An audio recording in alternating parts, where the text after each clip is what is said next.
Shalom, selamat pagi anak-anak. Kita berjumpa kembali dalam pembelajaran matematika wajib. Hari ini kita akan memasuki bab baru, yaitu bab 6, turunan fungsi. Yang akan kita pelajari pertama yaitu konsep turunan fungsi. Turunan merupakan laju perubahan suatu fungsi. Nah, laju perubahan sendiri itu adalah bagaimana suatu kuantitas mengalami perubahan dilihat dari perubahan kuantitas lainnya. Salah satu contohnya adalah perubahan kecepatan yang dilihat dari perubahan waktu. Jadi kalau waktunya berubah, otomatis kecepatannya juga berubah. Nah, ini yang pertama itu laju perubahan nilai fungsi. Laju perubahan fungsi terbagi dua, yaitu yang pertama laju perubahan rata-rata. Nah, misalkan diketahui fungsi y sama dengan fx, maka laju perubahan rata-rata fungsi y sama dengan fx dalam interval x1 lebih kecil sama dengan x, lebih kecil sama dengan x2 ditentukan oleh delta y per delta x sama dengan fx2 dikurang fx1 per x2 dikurang x1. Nah, kita akan lihat contoh soalnya. Sebuah benda bergerak pada lintasan garis lurus. Persamaan gerak benda itu ditentukan dengan rumus S sama dengan Ft sama dengan 2T tambah 1. S dalam meter dan T dalam detik. Tentukan kecepatan rata-rata gerak benda tersebut dalam interval waktu berikut. Yang pertama, T sama dengan 1 detik sampai dengan T sama dengan 2 detik. Yang kedua, T sama dengan 2 detik sampai dengan T sama dengan 3 detik.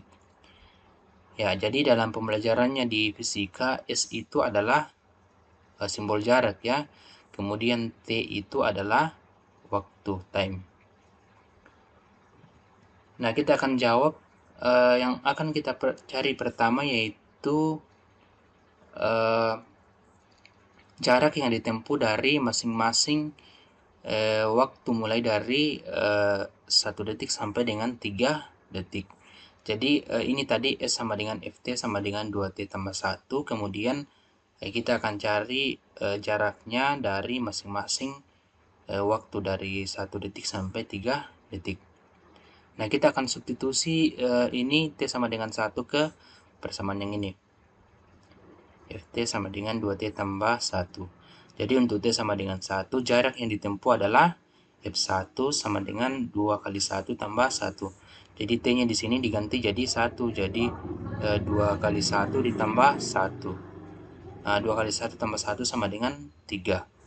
Kemudian untuk T sama dengan 2, jarak yang ditempuh adalah F2 sama dengan 2 kali 2 tambah 1 sama dengan 5. Dan untuk T sama dengan 3, jarak yang ditempuh adalah F3 sama dengan 2 kali 3 tambah 1 sama dengan 7. Sekarang kita akan cari kecepatan rata-rata masing-masing dari T sama dengan 1 sampai dengan T sama dengan 2, dan T sama dengan 2 sampai dengan T sama dengan 3. Nah, yang pertama itu kecepatan rata-rata dalam interval 1 sampai 2 detik. Nah, rumusnya yang tadi adalah V rata-rata itu sama dengan Fx, dalam hal ini X-nya adalah T. Jadi Ft dikurang, Ft2, jadi ini T2 ya. Kalau kita T2 dikurang dengan T1. Jadi Ft2 dikurang Ft1 per 2 dikurang 1. Jadi ini F2 tadi yang kita dapatkan adalah 5, kemudian F1 adalah 3. Jadi 5 dikurang 3, ini per 1, sama dengan 2 meter per detik.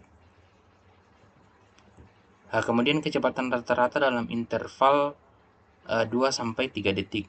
Kecepatan rata-ratanya itu F3 dikurang F2 per 3 kurang 2, sama dengan 7 kurang 5 per 1, sama dengan 2 meter per detik. Kita lihat di sini bahwa kecepatan rata-ratanya sama ya. Ini 2 meter per detik per 2 meter per detik. Jadi kecepatan rata-rata pada interval yang berbeda mempunyai nilai yang sama. Yaitu kita lihat di sini 2 meter per detik. Nah, sekarang kita masuk dalam laju perubahan nilai fungsi yang kedua, yaitu laju perubahan sesaat. Jadi yang pertama tadi laju perubahan rata-rata, sekarang laju perubahan sesaat. Nah, laju perubahan sesaat suatu fungsi Y sama dengan fx artinya perubahan terjadi pada interval x1 lebih kecil sama dengan x lebih kecil sama dengan x1 tambah h. Nah, jika h mendekati 0, maka laju perubahan sesaat fungsi Y sama dengan fx dirumuskan sebagai berikut. Nah, ini limit ya, masih ingat kan pelajarannya limit. Jadi, dirumuskan sebagai berikut, limit h mendekati 0, f x1 tambah h dikurang f x1 per h. Dengan catatan bahwa nilai limitnya ada. Nah, kita akan lihat pada contoh soal. Diketahui suatu persegi panjang dengan panjang 5x cm dan lebar 2x cm. Tentukan perubahan luas persegi panjang terhadap panjang sisi x ketika x sama dengan 4 cm. Jadi yang diketahui di sini adalah panjangnya 5 cm, kemudian lebarnya 2 cm, dan x itu adalah 4 cm. Nah, kita jawab yang akan kita cari pertama itu luas persegi panjang. Masih ingat kan rumus mencari luas persegi panjang, rumusnya adalah panjang kali lebar. Nah, sudah diketahui panjangnya 5x cm dan lebarnya 2x cm. Jadi, luasnya adalah 5x dikali 2x, hasilnya 10x pangkat 2. Nah, ini luas persegi panjang adalah kita beri nama luas perubahan sesaat L sama dengan fx. Jadi, ini kita beri nama fungsi fx. Jadi ini fx ya, fx sama dengan 10x pangkat 2. Nah, selanjutnya kita akan mencari luas perubahan sesaat dengan menggunakan rumus yang tadi, limit h mendekati 0 fx tambah h. Nah, diketahui di sini tadi x-nya sama dengan 4. Jadi x-nya kita ganti jadi 4, jadi f 4 tambah h dikurang f 4 per h sama dengan, nah, ini tadi fx-nya adalah ini, fx sama dengan 10x pangkat 2. Nah, sekarang kalau misalnya f4 tambah h, jadi f4 tambah h. Jadi x-nya di sini kita ganti jadi 4 tambah h. Jadi 10 kali 4 tambah h pangkat 2 yang ini. 10 kali 4 tambah h pangkat 2 kurang 10. Nah, f4-nya berarti x-nya kita ganti jadi 4. Jadi 10 kali 4 pangkat 2 per h. Nah, sekarang ini 4 tambah h pangkat 2 kita selesaikan. Jadi, kalau kita jabarkan hasilnya adalah 16 ditambah 8h ditambah h pangkat 2. Jadi, 4 tambah h dikali dengan 4 tambah h. Seperti ini ya, 4 kali 4 hasilnya 16. Kemudian 4h, 4 dikali h hasilnya 4h ditambah 4h hasilnya 8h. Kemudian h dikali h hasilnya h pangkat 2. Nah, ini kita selesaikan 4 pangkat 2 16, 16 dikali 10 160 per h. Nah, selanjutnya ini kita kali masuk 10-nya, jadi 10 kali 16 160, kemudian 10 dikali 8h 80h, kemudian 10 ditambah h pangkat dikali h pangkat 2 hasilnya 10h pangkat 2 dikurang 160 yang ini per h. Nah, selanjutnya ini bisa kita selesaikan. Jadi ini nolnya 160 dengan 160 habis. Jadi tinggal 80h ditambah 10h pangkat 2 per h. Nah, selanjutnya hanya bisa kita keluarkan karena di sini mengandung h, di sini juga mengandung h. Hasilnya adalah h dalam kali 80 ditambah 10h. Nah, hanya ini karena sudah dalam bentuk perkalian bisa kita selesaikan atau coret seperti ini. Jadi hasilnya tinggal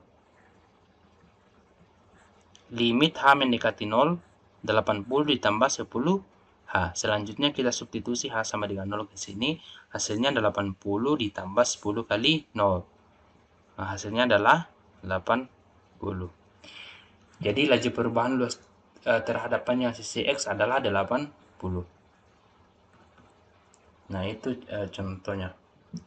Sekarang kita masuk dalam nomor 2, turunan sebagai limit fungsi. Nah, turunan atau diferensial suatu fungsi y sama dengan fx terhadap x dapat diartikan sebagai laju perubahan fungsi terhadap variabel bebas x yang dinotasikan dengan Y aksen atau F aksen X atau D per DX atau DF per DX. Jadi ada 4 notasi yang biasa digunakan. Ini Y aksen, F aksen X, D per DX, DF per DX. Maknanya semua sama ya. Namun yang biasa sering digunakan itu adalah yang ini, Y aksen atau F aksen X. Nah, jika fungsi Y sama dengan fx terdefinisikan dalam interval atau daerah asal df sama dengan x di mana x elemen bilangan real, maka turunan fungsi Y sama dengan fx terhadap x ditentukan oleh, nah jadi ini rumus turunannya ya, Y aksen sama dengan F aksen X sama dengan limit H mendekati 0, F X tambah H dikurang Fx per H. Jadi ini merupakan rumus umum untuk turunan fungsi ya.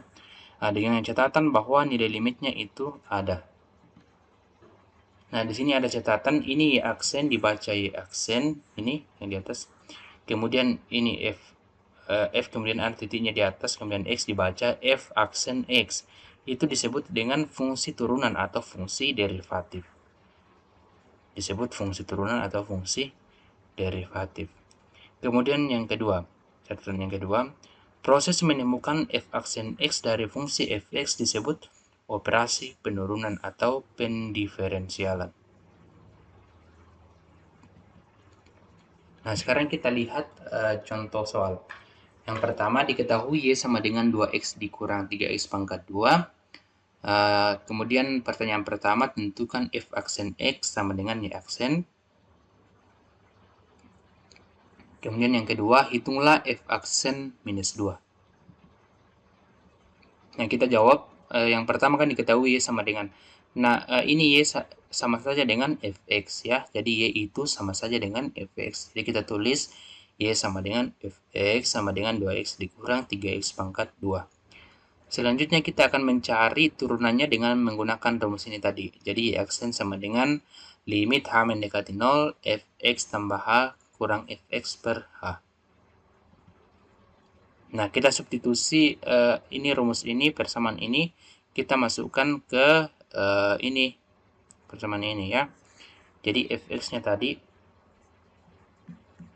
Fx sama dengan 2X dikurang 3X kuadrat. Kemudian kalau misalnya Fx ditambah H, jadi X-nya di sini ditambah H, X tambah H. Berarti semua nilai variabel X di sini kita ganti jadi X tambah H. Jadi 2 kali X tambah H dikurang 3 kali X tambah H pangkat 2. Yang ini hasilnya. 2 kali X tambah H dikurang 3 kali X tambah H pangkat 2. Kemudian Fx sendiri tadi adalah 2X dikurang 3X kuadrat. Jangan lupa dikasih dalam kurung ya. Kemudian di per H. Nah, selanjutnya ini kita selesaikan. Jadi ini kita kali masuk 2X tambah H. Hasilnya adalah 2X tambah 2H. Kemudian ini kalau kita jabarkan X tambah H pangkat 2. Jadi X tambah H pangkat 2 itu sama dengan X tambah H kali X tambah H. Nah, ini kalau kita kali X kuadrat ditambah XH ditambah XH ini, kemudian H dikali H, hasilnya H pangkat 2. Jadi hasilnya X pangkat 2 ditambah 2XH ditambah H pangkat 2. Ini yang hasilnya X pangkat 2 ditambah 2XH ditambah H pangkat 2. Nah, kemudian ini kurungnya kita buka jadi min 2X, kemudian ini minus kali minus hasilnya positif 3X pangkat 2 di per H. Selanjutnya ini kita kali masuk yang 3 ini. Jadi 3 kali X pangkat 2 hasilnya minus 3 dikali X pangkat 2 hasilnya minus 3X pangkat 2, kemudian minus 3 dikali 2XH hasilnya minus 6XH, kemudian minus 3 dikali dengan H pangkat 2 hasilnya minus 3H pangkat 2. Nah, selanjutnya ini kan 2X dengan 2X habis. Kemudian 3X pangkat 2 dengan 3X pangkat 2 habis. Jadi tinggal 2H dikurang 6XH dikurang 3H pangkat 2. Nah, selanjutnya ini di atas karena mengandung variabel H semua, jadi hanya bisa kita keluarkan. Nah, jadi H sama dengan jadi limit H mendekati 0 ini hanya kita keluarkan, jadi H dalam kurung 2 dikurang 6X dikurang 3H. Nah, ini hanya bisa kita selesaikan. Jadi tinggal 2 dikurang 6X dikurang 3H. Jadi ini bisa ditandakan ke sini, jadi tinggal limit H mendekati 0, 2 dikurang 6X dikurang 3H. Selanjutnya hanya sama dengan ini sama dengan 0, kita substitusi ke sini. Jadi hasilnya adalah 2 dikurang 6X. Ini 0 ya, jadi karena 3 dikali 0 kan hasilnya 0. Jadi tinggal 2 dikurang 6X.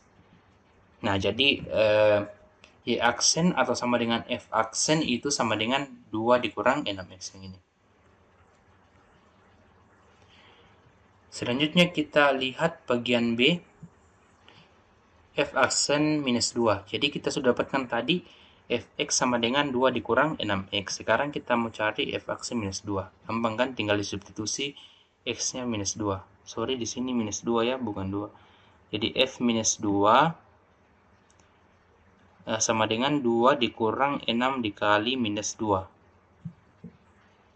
Nah, hasilnya sama dengan 2 ditambah 12. Ini 6 dikali minus 2, hasilnya positif 12. Nah, 2 ditambah 12 sama dengan 14. Nah, itu contoh nomor 1. Sekarang kita lihat contoh nomor 2. Tentukan F aksen dari Fx sama dengan akar 3, di mana x-nya lebih besar sama dengan 0. Nah, kita akan cari turunannya dengan menggunakan rumus yang tadi ya. Jadi ini diketahui Fx-nya sama dengan akar x. Nah, sekarang rumus umumnya tadi, kalau kita cari turunan berarti limit H mendekati 0, Fx tambah H dikurang Fx per H. Nah, selanjutnya ini Fx kita substitusi ke sini. Jadi ini Fx sama dengan akar X, kemudian X yang kita ganti jadi X tambah H. Jadi seperti ini ya, jadi Fx-nya itu sama dengan akar X. Kemudian di sini X tambah H, berarti X-nya di sini juga diganti jadi X tambah H, seperti itu. X tambah H, kemudian dikurang Fx per H. Sekarang kita akan mencari dengan mengalihkan dengan akar sekawan. Jadi kita kali dengan akar sekawan. Masih ingat kan pelajarannya limit, kalau misalnya bentuknya akar, kita boleh cari nilainya dengan menggunakan cara mengalihkan dengan akar sekawan. Jadi akar sekawannya adalah akar X tambah H ditambah akar X. Nah, selanjutnya kalau kita ini kali, hasilnya adalah X tambah H dikurang dengan X. Nah, kemudian ini bawah H dikali akar X tambah H ditambah akar X. Kemudian ini X-nya bisa habisnya jadi X dikurang X kan 0. Jadi tinggal H di atas. Hasilnya H per H dalam kurung akar X tambah H ditambah akar X. Nah, ini karena di bawah bentuknya perkalian, kemudian di atas juga mengandung H, jadi hanya bisa kita selesaikan. Jadi di atas tinggal 1. Jadi nilainya ini ke sini ya. Jadi tinggal limit H mendekati 0, 1 per akar X tambah H tambah akar X. Nah, selanjutnya hanya sama dengan 0, kita substitusi ke di sini. Jadi 1, kemudian ini hanya kita ganti 0, jadi X ditambah 0. Nah, selanjutnya 1 per akar X ditambah akar X. Hasilnya adalah ini bisa kita selesaikan, akar X dikali dengan akar X, ditambah akar X, hasilnya 2 akar X. Jadi hasilnya 1 per 2X. Nah, jadi F aksen X adalah 1 per 2 akar X. Nah, kita perhatikan bahwa Fx itu, yang ini tadi, Fx sama dengan akar X, terdefinisi pada X sama dengan 0. Ya, tetapi F aksen X sama dengan 1/2 akar X tidak terdefinisi pada X sama dengan 0. Mengapa? Karena di sini kalau kita substitusi 0, maka hasilnya sama dengan 1/0 dan itu adalah nilainya tidak terdefinisi, ya. Nah, itu pelajaran kita pada saat ini. Minggu depan kita akan masuk dalam materi turunan fungsi aljabar. Ya, jadi sampai di sini pertemuan kita pada saat ini. Sampai jumpa di pembelajaran selanjutnya. Tuhan Yesus memberkati.